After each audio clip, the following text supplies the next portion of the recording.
here we're going to show you how to do a command with your PowerStrip 4x4. Simply open up the Next Home app. In the bottom center, you will see Actions. Click Add Automation Action.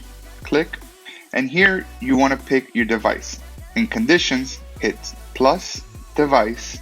Let's go with the PowerStrip 4x4 and plug 1 or any plug you want to hit. Plug 1.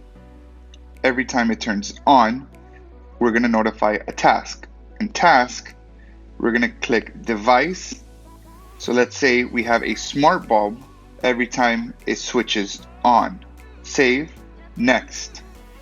So here essentially our command is every time plug 1 on PowerStrip 4x4 turns on, our smart bulb in a master bedroom will turn on.